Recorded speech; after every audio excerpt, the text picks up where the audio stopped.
A gente vai chamá-los? Eles vão entrar. Aquela última vez eles quiseram.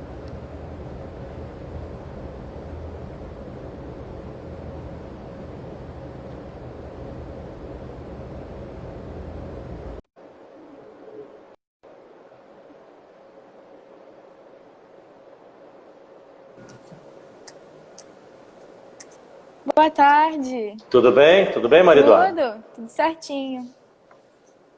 Deixa eu só aumentar o volume aqui do meu celular. Pera. Tá. O microfone tá baixo aí? Agora o meu tá no máximo. Deixa eu ver. Depois que você mexeu, melhorou um pouquinho. Tá, é porque eu tava longe. Tá.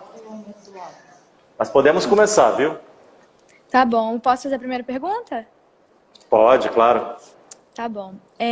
De acordo com o que tem sido noticiado nas mídias, 2020 e 2021 serão 2 anos de continuidade de estudo nas escolas estaduais, não havendo reprovação no final do ano de 2020. Seria essa situação um caso de aprovação automática? Não. Primeiro que a aprovação... Primeiro, boa tarde para todo mundo. Agradeço o convite da sua escola e, em seu nome, eu cumprimento todo mundo da escola, viu?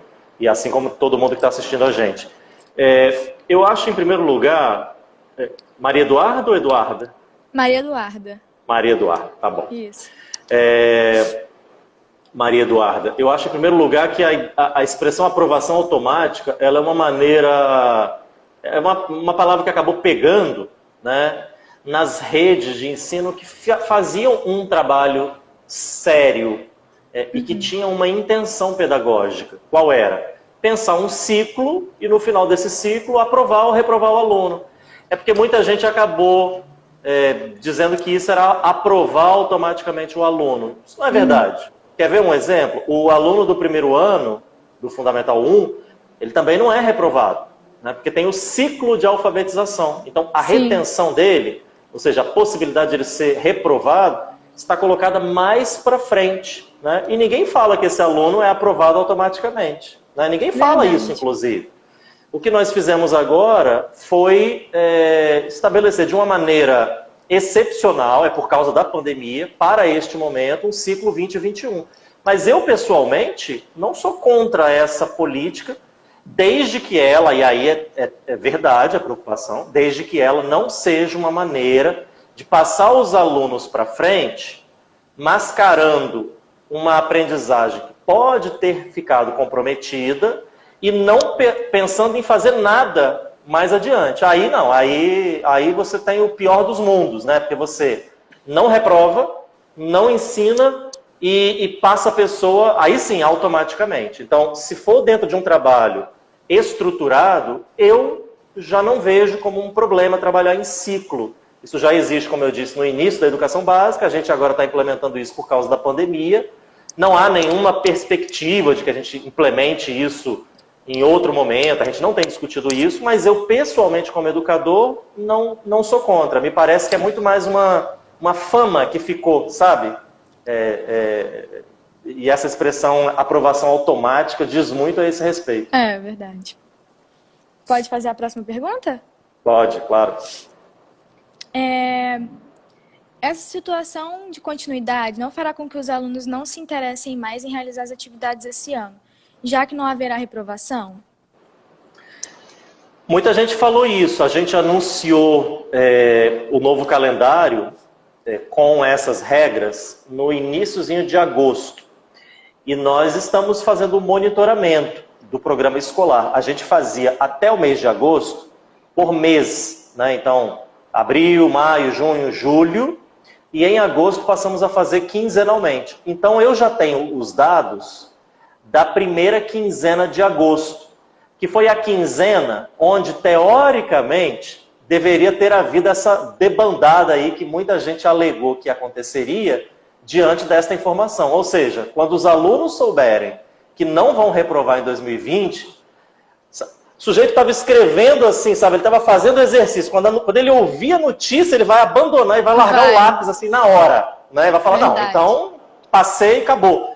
E não é verdade. Quando a gente olha os dados daquele momento, nós vemos que aumentou, né? Não diminuiu, nem diminuiu como uma debandada, pelo contrário, aumentou em 4, quase 5% a cobertura, né? Ou seja, o número de pessoas que está sendo alcançada e que tem devolvido as atividades do programa escolar. Então, acho que isso serve também para a gente ver o seguinte, Maria Eduarda. Eu vejo muita gente falando, né, sobre coisas, às vezes sem informações. Eu não estou dizendo que são falas levianas, não. Às vezes faz sentido para a pessoa achar aquilo, mas ela não tem informação. E aqui na secretaria, na unidade central, a gente, quando pensa numa política pública, né, poxa, vamos fazer assim ou assado, né? Vamos por esse caminho ou por aquele outro. A gente não faz com base, assim, no que a gente acha só, né? É claro que tem uma concepção de educação, mas a gente se baseia nos dados. Então, quando nós monitoramos o programa escolar, é justamente para ter essas informações. E as informações que a gente tem mostram justamente o contrário do que muita gente alegou. E eu acho que prova disso é que essas alegações, se você prestar atenção, elas foram desaparecendo, né? Logo quando publicou-se a portaria, muita gente falou disso. Depois, não é verdade? Você quase não vê mais ninguém falando. Por quê? Porque na prática, lá na ponta, na sua escola, por exemplo, os professores não viram isso acontecer, né? Então, é um temor que eu acho que é legítimo, né? Mas ele depois não se prova verdadeiro. Sim. Deixa eu ver aqui. A Secretaria da Educação tem alguma ideia para incentivar os alunos, aqueles alunos que ainda não são tão assim, participativos, para incentivar os alunos a começarem a fazer as atividades?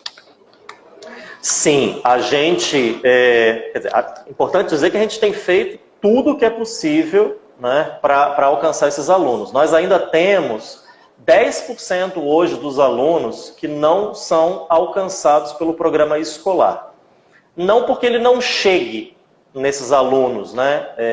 Porque como o escolar ele pode envolver tecnologia ou não, ele chega a rigor em todo lugar. Porque aonde ele se beneficia da tecnologia, ele chega, assim, que nem a gente está aqui, né? Facilmente conectando professor e aluno. Mas aonde não tem tecnologia, por qualquer razão, ele chega através das atividades impressas. O que acontece é que tem aluno que não pega essa atividade, né, que não participa ou que não foi localizado. Embora seja um percentual minoritário, e claramente minoritário, quer dizer, 10%, eu acho que enquanto houver uma pessoa, você está falando de um aluno, né, que nesses meses simplesmente não está fazendo nada, né, do que a escola oferece.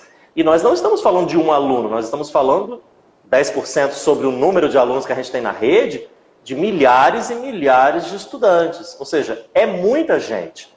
E isso me incomoda profundamente. Me incomoda saber que existe, ainda que em menor número, se comparado ao conjunto de alunos, um grupo expressivo de estudantes que não estão participando. Então a gente tem mobilizado através das escolas, né, todo o esforço nesse sentido.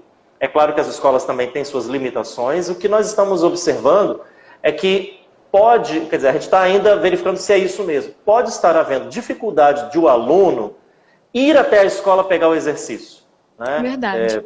Pode ser que ele não tenha carro, ir de bicicleta é complicado, ele mora a alguns quilômetros, a sua família está envolvida com as atividades da roça e aí não tem esse tempo. Enfim, você tem aí uma série de questões. Ou até consegue fazer isso, mas o esforço é tão grande da família que faz isso uma vez, mas não consegue ter a frequência para o aluno engajar-se naquilo. Ou seja, ele pega um exercício, mas ele não devolve, não pega o outro, e aí ele acaba desistindo.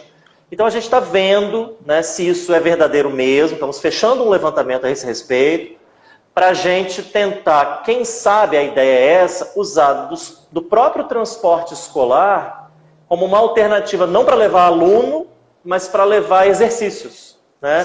Para levar atividades. Mas aí a gente está fechando esse monitoramento para saber se faz sentido tomar uma decisão como essa e aonde essa decisão precisaria ser tomada. Sim. Sobre parte dos pais. Tem muito pai que tem medo, porque é bem provável que volte às aulas esse ano. Mas vamos supor que volte. Tem muito pai que não tem a segurança de mandar o filho ainda para a escola. É bem provável que também esse pai ele seja punido por isso, porque é obrigatório o aluno vir comparecer à escola. Como isso poderia ser tomado ano que vem? Teria uma punição? E como ficaria a situação do aluno? Vamos lá. Talvez você já tenha ouvido, alguém que está aqui me escutando, já tenha ouvido eu falar a esse respeito em outra oportunidade. O que eu me manifestava não era nem favoravelmente, nem contrariamente. Né? Eu só colocava algumas questões como essa, por exemplo, o ensino é obrigatório, né? Nós teríamos talvez algumas dificuldades como gestores para organizar, por exemplo, a alimentação. Né? Quantos alunos virão hoje na escola? Se eu franquear essa decisão às famílias, então eu estou totalmente vendido nisso. Eu não sei quantos alunos virão hoje à escola e, portanto, eu não tenho como saber quantas refeições eu vou preparar. Imagina o tamanho do problema. Eu posso preparar a mais e desperdiçar recurso público, ou posso preparar a menos e ter estudante que não tem comida. Né?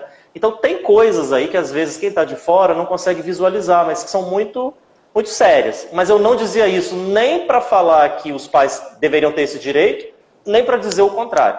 Mas nós abrimos uma conversa com o Ministério Público e a Defensoria Pública, exatamente para tratar deste assunto.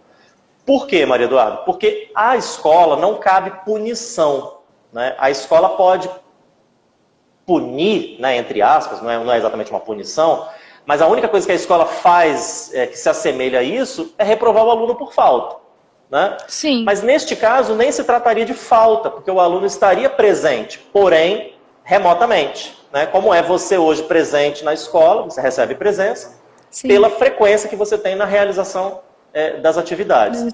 A questão, então, da punição a que você se refere, eu imagino, ou seja, de punir os pais civilmente ou penalmente, tem a ver com o Conselho Tutelar. E o Conselho Tutelar já disse que nessa pandemia ele vai ter um olhar diferenciado sobre as famílias, entendendo que, né, tem um sentimento aí de medo, de preocupação e que o contexto é diferente.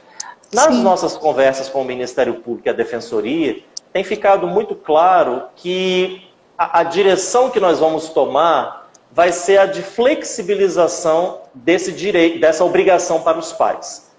De levar seus filhos à escola física, né? Não a obrigação de mantê-los no processo de aprendizagem. Se vão fazer isso remotamente ou se vão fazer isso presencialmente, tudo indica que caminharemos para deixar essa escolha para os pais. Por algumas razões, mas especialmente por entender que os pais, eles podem estar neste momento com muito receio dessa volta, né? E certamente até os estudantes.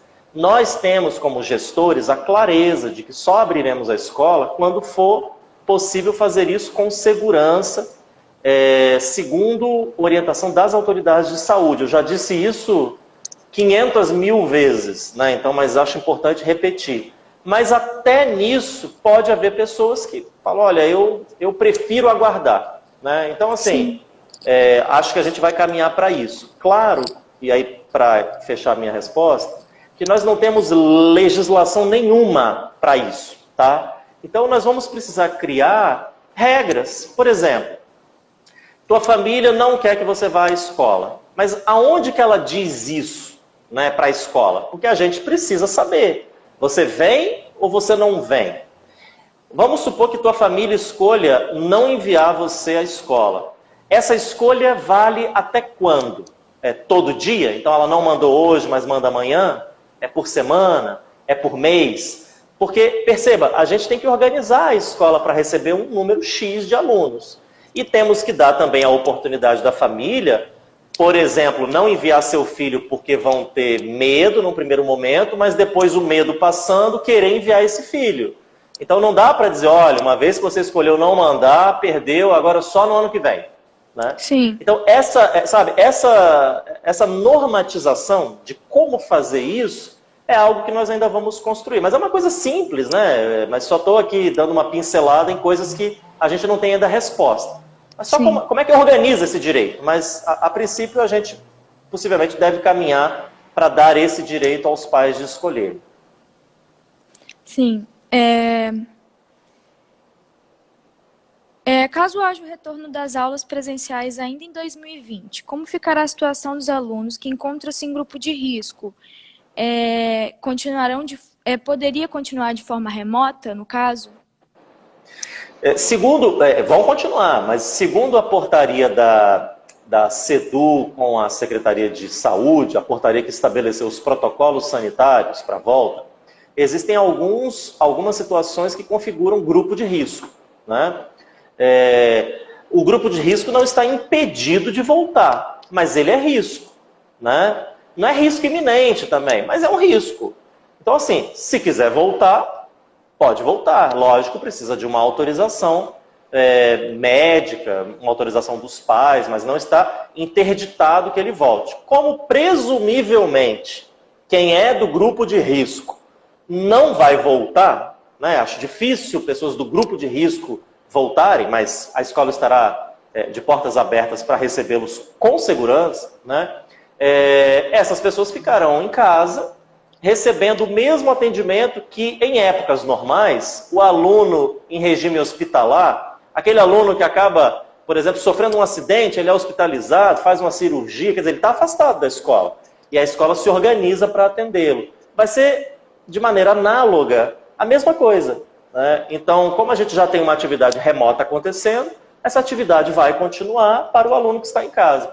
E como também nós estamos em vias de sinalizar esse direito aos pais de levar, os pais e responsáveis, né? Por costume a gente fala pais, mas aos responsáveis de um modo geral, de levarem ou não seus filhos, ou as pessoas que estão sob sua responsabilidade para a escola, é claro que a própria SEDU está se organizando para oferecer um estudo completamente remoto para essas pessoas. Então, se já vai ter esse estudo remoto, que é o que a gente tem hoje, quem, por uma razão de comorbidade, não puder voltar, também vai permanecer sendo atendida. Será atendido exclusivamente pelo programa escolar. É isso. Sim.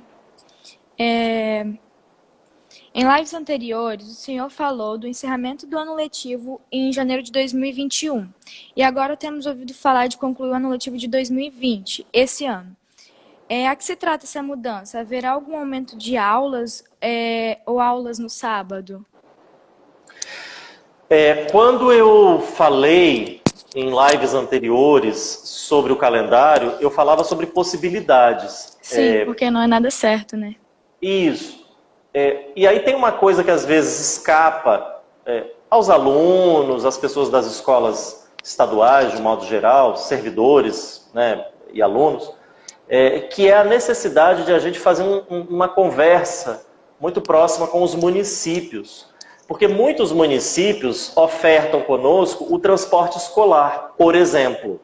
Então, imagine bem se eu tiver um calendário na rede estadual e os municípios tiverem outro calendário, né? A questão do transporte compartilhado, ela fica comprometida. Tem muitos professores que são concursados no município e no estado. Então, imagine se nós tivéssemos calendários diferentes. Aí o professor entra de férias numa rede e não entra de férias na outra rede. Ele trabalha no sábado para a rede estadual, mas não trabalha para a rede municipal. Então, assim, é uma questão super importante, mas que nem sempre é observada, né? Porque não compete a você como estudante ver isso, não é parte do seu dia a dia. Sim. Então, eu estou recuperando isso porque antes de a gente tomar uma decisão sobre o que fazer com o calendário, dentro das possibilidades que a gente tinha, poderíamos ir até janeiro, trabalhar aos sábados, estender a quantidade de horas por dia, uma série de possibilidades. Nós conversamos com os municípios para entender qual era o ponto em comum, né, que a gente tinha. E aí, ponderando a visão dos municípios, ponderando alguma coisa que a gente tinha também aqui no estado, nós entendemos que o melhor seria não usar reposição aos sábados, nem tampouco avançar para o ano civil de 2021. Então a gente vai encerrar o nosso ano letivo em 2020, eu ia falar em 2023, porque é em 23 de dezembro de 2020, né? A gente vai encerrar em 23 de dezembro, independente da volta às aulas presenciais. Então, o cálculo, porque a gente tem uma quantidade de horas, né, obrigatórias para cumprir por ano. De dias também, mas nesse ano o MEC liberou de a gente cumprir os 200 dias. Mas as 800 horas não. Então, a gente fez esse cálculo, é possível cumprir as 800 horas até 23 de dezembro. Então, nós organizamos o nosso calendário junto com os municípios, é o mesmo calendário, até 23 de dezembro. Voltando ou não às aulas presenciais. Então, isso também é importante, porque se voltarmos com as escolas e com atividades presenciais, terá sido ótimo. Se não voltarmos, a gente não compromete o calendário, as férias de janeiro, o cumprimento da carga horária obrigatória a cada ano, nem nada que envolve o calendário. Deixa eu ver aqui.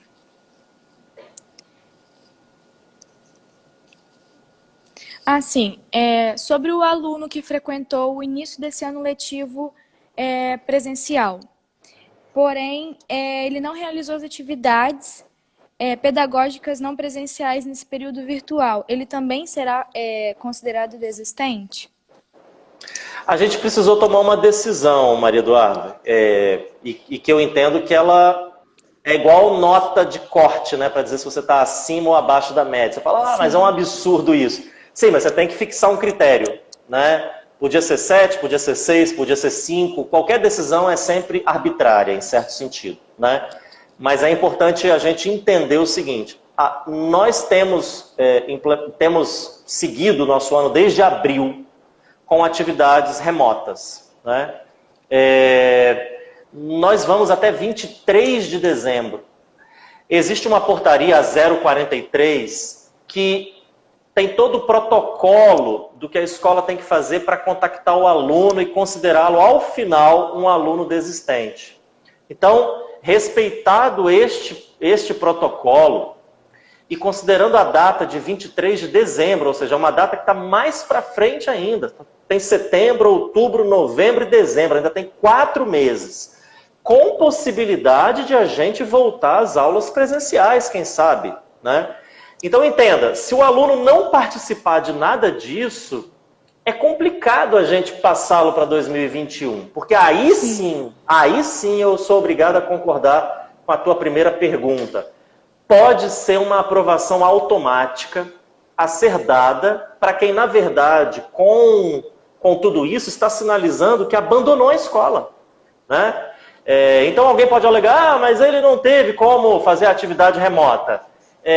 Eu entendo que muita gente possa ter tido dificuldade, mas terá sido possível que em tantos meses, né, nós estamos falando de abril, maio, junho, julho, agosto, já foram 5, temos mais 4.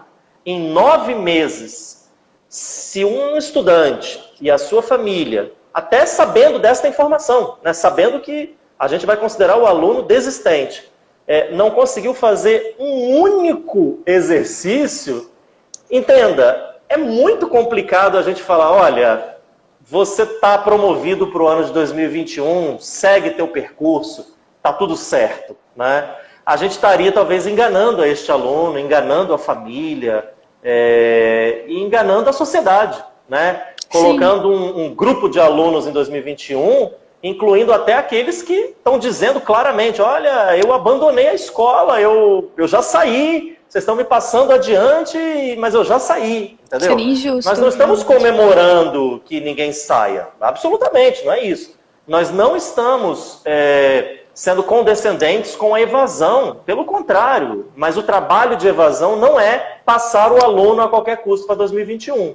A ideia de promovê-lo para 2021 e fazer o que a gente chama de retenção, ou seja, aprovar ou reprovar no final de 2021, é para pensar o ciclo 2021 e trabalhar os conteúdos curriculares com mais tempo, ao invés de correr para fazer isso em 2020. Este é o único objetivo, e não, como aqui disse a pessoa que acaba de escrever aqui, não de mascarar. Né? É exatamente o contrário. Se fosse para mascarar, a gente passaria todo mundo sem se importar se a pessoa claramente está dizendo para nós, com o seu comportamento, com as suas devolutivas, que ela desistiu.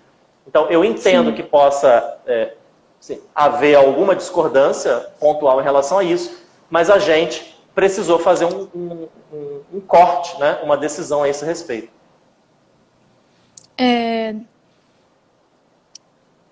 Não seria seguro permanecer de forma remota até o final do ano e as aulas retornarem presencialmente somente em 2021? Eu acho que não. Eu acho que não, sabe, Maria Eduarda? Porque essa segurança a que as pessoas estão se referindo, se eu entendo bem, tem a ver talvez com vacina, né? Que é segurança total, né? Nós estamos falando de uma segurança de poder conviver com o vírus com muitíssimo menos risco, né? Viver é um risco. Quando a gente sai de casa, nós estamos arriscados a sofrer um acidente, sermos assaltados. Se pegar o vírus for na mesma proporção de risco, nós estamos no risco que é um risco da vida. O problema é que hoje não é assim ainda, né? Então é tão arriscado que o governo diz, olha, fique em casa, né? Ficando em casa você consegue se proteger desse risco. E nós só voltaremos quando houver condições de esse risco ser baixo. Tudo indica que estamos caminhando para isso e estamos avaliando no mês de setembro se isso é verdade para o Espírito Santo, que já vem apresentando excelentes indicadores. Mas a vacina, não adianta ter a vacina. Pensa comigo, descobrir a vacina. Não, mas a vacina só faz efeito quando ela é aplicada em você. Ter a vacina não é a questão. Você precisa ter tomado a vacina, certo? E aí, o estado de São Paulo, que é um estado que vai produzir uma das vacinas, que é a vacina chinesa, que já mostrou eficácia, vai ter em maio, até maio, né, são lotes diferentes, mas em maio do ano que vem, vai ter 100 milhões de doses. Ora, o Brasil tem 200 milhões de habitantes. Se em maio do ano que vem a gente vai ter 100 milhões de doses, quanto tempo vai gastar para a população brasileira ser imunizada? Só de alunos, só de estudantes, a gente tem 50 milhões de pessoas no Brasil. Então, de certa maneira, é ilusório nós colocarmos a nossa esperança, essa é a minha opinião, tá? Eu sei que há opiniões diferentes, na vacina. Porque ela aponta para um horizonte muito distante, é maio, junho, julho do ano que vem, né? Nós acabamos de sair praticamente do mês de julho, né? Nós vamos ficar mais um ano nessa situação. Então, mesmo que a gente não voltasse esse ano, fevereiro do ano que vem, certamente nós, no melhor cenário, estaremos assim, próximos da descoberta da vacina, mas longe ainda de ter a vacina ministrada a todo mundo, aos estudantes, para proporcionar essa segurança que, de fato, só a vacina conseguiria oferecer. Em tese, porque vale dizer, a vacina está sendo produzida rapidamente, porque a última fase da produção de vacina, que é a fase de teste, está sendo acelerada. Então vale dizer que nós não sabemos se as vacinas produzirão anticorpos, quanto tempo durarão os anticorpos, se precisaremos de segunda dose ou de uma dose apenas de vacina.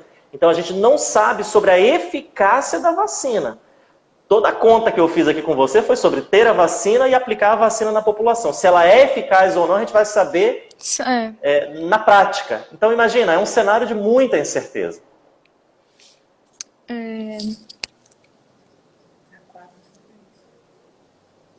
Deixa eu ver aqui. Sim. Havendo a continuidade do processo de aprendizagem para o ano seguinte, como ficará a situação da recuperação do conteúdo e da aprendizagem dos alunos das turmas que estão encerrando o ciclo de 2020? Como o nono ano do ensino fundamental, a terceira série do ensino médio e a terceira etapa do ensino médio EJA. Esses ficaram prejudicados em questão de conteúdo da aprendizagem? Sim e não, né, Maria Eduarda? Acho que assim, a gente não pode mentir que a pandemia ela vai prejudicar a aprendizagem. Isso não tem a ver com a SEDU, tem a ver com a pandemia. Então, eu acho que assim, é importante nós termos isso muito claramente para cada um de nós. Quer dizer, não dá para eu falar assim, não, a pandemia está aí, as escolas ficaram fechadas, mas nós vamos fazer um programa de recuperação, de reforço, e esse jogo vai ser zerado em 2021.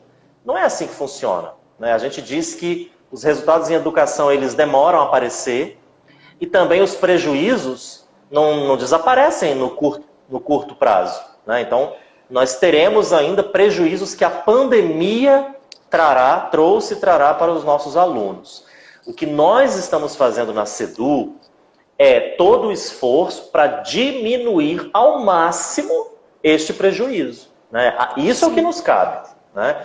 E aí dando uma atenção especial a esses alunos que você destacou, porque são alunos ou que estão mudando de etapa ou que estão concluindo a educação básica. Então eles terão ainda nesse ano, né, os seus professores já têm orientações específicas, especialmente os do terceiro ano do ensino médio.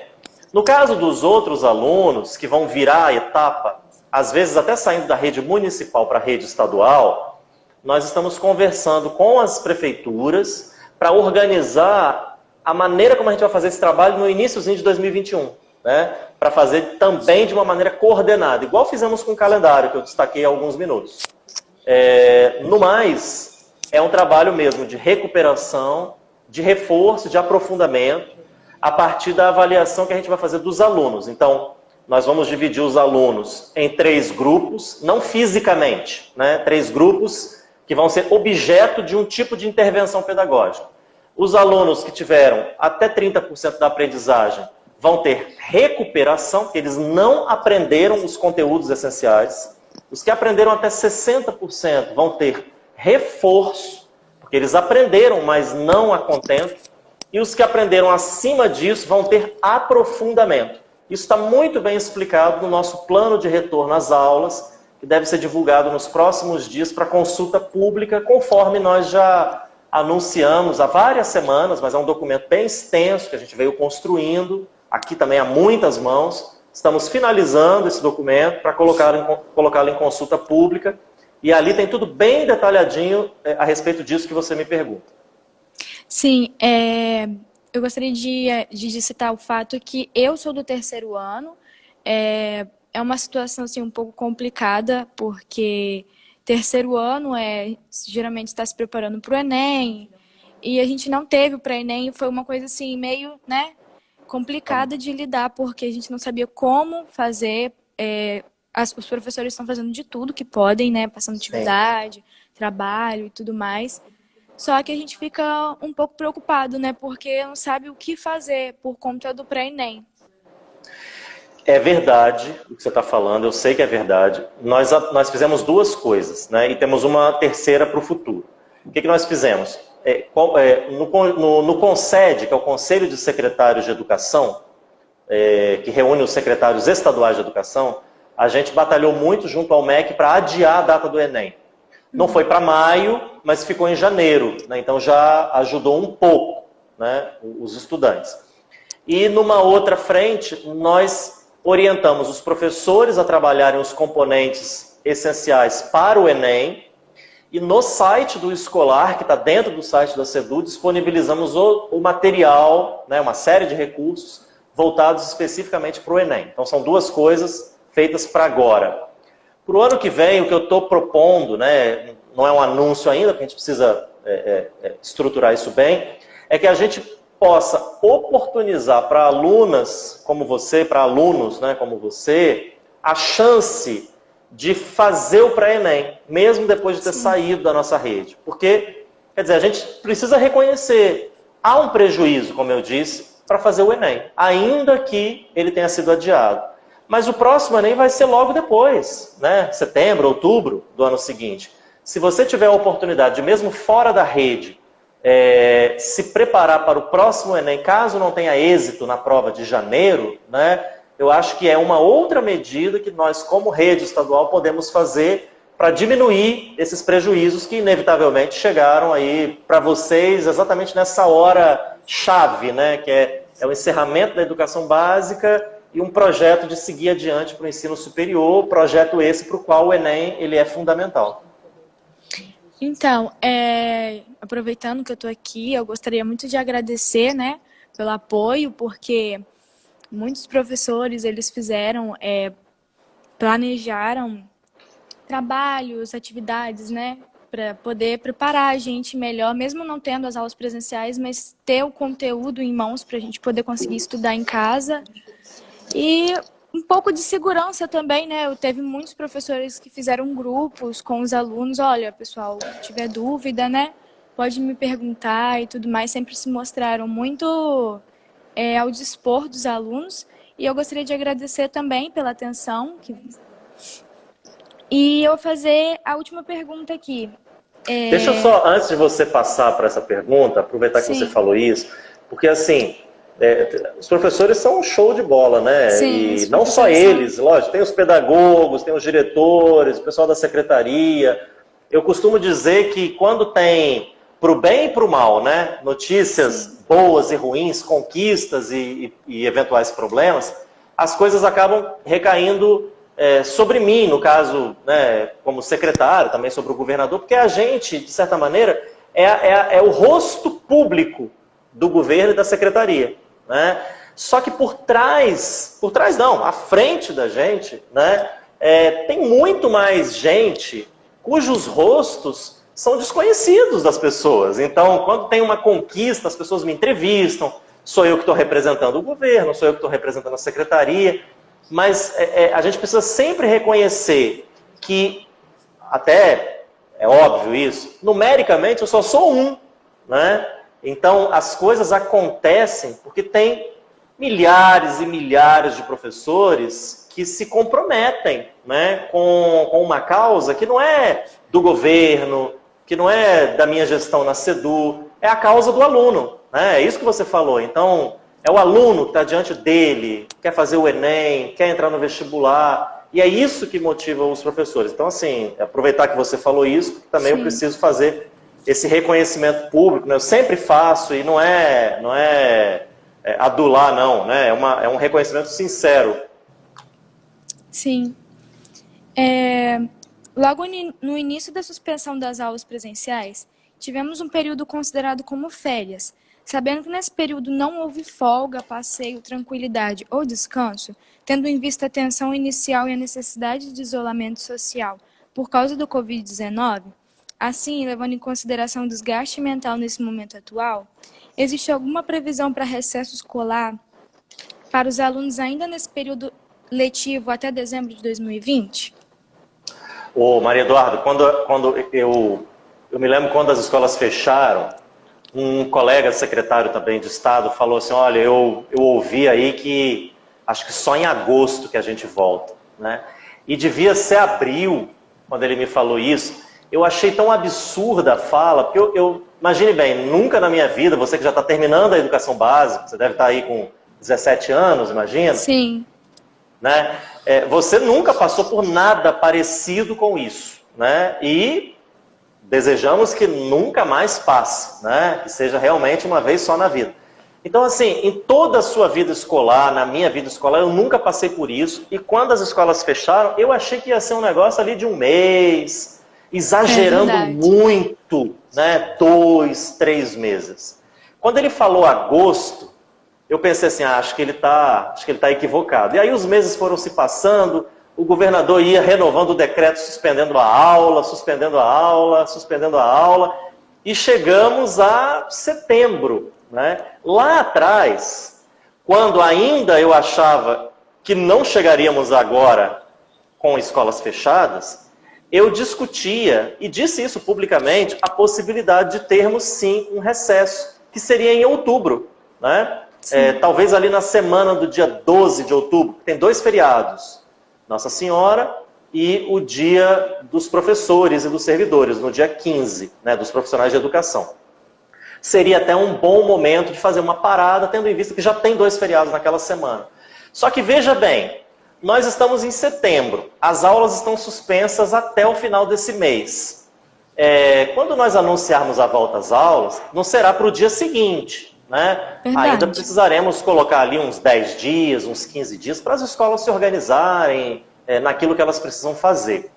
Vamos imaginar que no dia 1º de outubro, hipótese, eu não sei que dia que cai 1º de outubro, mas que no dia 1º de outubro haja esse anúncio, que 2 semanas depois nós voltaremos às aulas. 2 semanas depois é 15 de outubro. É a semana na qual eu falava que a gente poderia ter um recesso. Então, assim, eu dei essa volta para dizer que a coisa se prolongou tanto, mas tanto, que, sem desconsiderar o cansaço das pessoas, parece já não fazer mais sentido em a gente parar, né? Sim. Como é que a gente vai retomar uma aula em outubro e fazer uma parada de uma semana?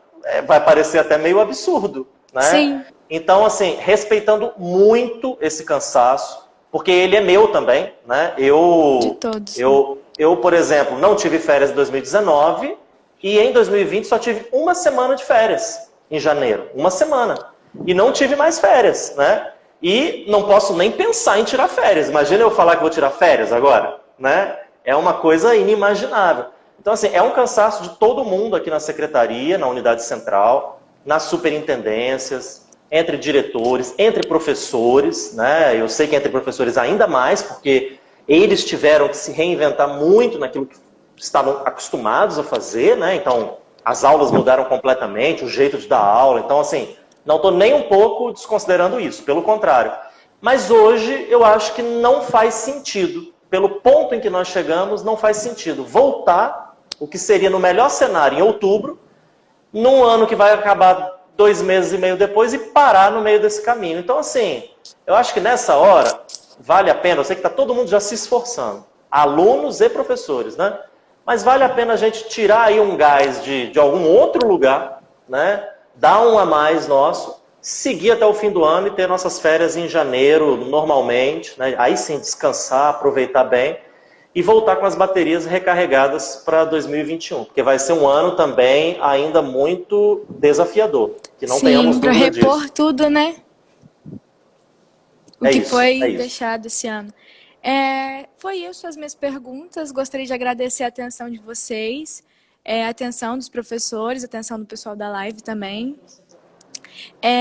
A oportunidade para poder estar fazendo minhas perguntas e, né, você está me respondendo. É sempre bom o aluno também ter para quem perguntar, né?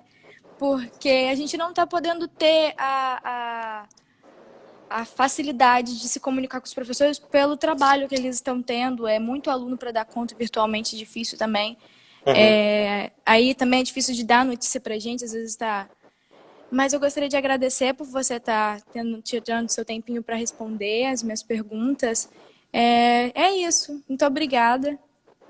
Tá bom, eu que agradeço, Maria Eduarda, pela conversa. Sempre é muito bom conversar com os estudantes. Ir às escolas, eu tenho ido às escolas, mas é uma coisa um pouco melancólica, porque não tem estudante lá, né? Então, é difícil. Você vê a escola, né, com algumas pessoas da equipe gestora, mas vazia, sem a presença de vocês. Então, também é uma hora nessas lives aqui que a gente faz quinzenalmente de ter esse contato com os alunos, que de outra maneira, até este momento, não tem sido possível. E também uma oportunidade de a gente responder a qualquer pergunta, né? Eu gosto sempre de dizer, disse isso na última live, eu não combino pergunta com aluno, eu não disse para você fazer uma pergunta, tirar outra. Então, assim, as pessoas podem perguntar o que elas quiserem, né? É um espaço totalmente aberto para elas perguntarem literalmente qualquer coisa. Se eu souber responder, eu respondo. Se eu não souber, eu não respondo, né? Até porque eu não sei. Mas é um momento muito legal, muito interessante de troca, né? E de alinhamento, né? De a gente ficar assim com a mesma informação. Às vezes tem muita informação que as escolas recebem, meio atravessada, né? Vem meio por telefone sem fio, sabe? E aí, quando eu estou aqui falando diretamente para vocês, é uma oportunidade também de colocar, como se diz, alguns pingos nos is. É isso, tá? Obrigado a você, a todo mundo. Um grande abraço para todos. Gostaria de Marataízes falar da sua também que o Polivalente de Marataízes, o Domingos José Martins, aqui de Marataízes, você vai estar sempre de portas abertas para você, tá? Quando quiser vir aqui, vai estar todo mundo esperando para visitar a escola e tudo mais, tá bom? Tá bom, irei com o maior prazer. É uma escola em que eu não fui ainda, mas irei com o maior prazer, tá? Tá bom, então. Um abraço, tchau, tchau. Um abraço, tchau.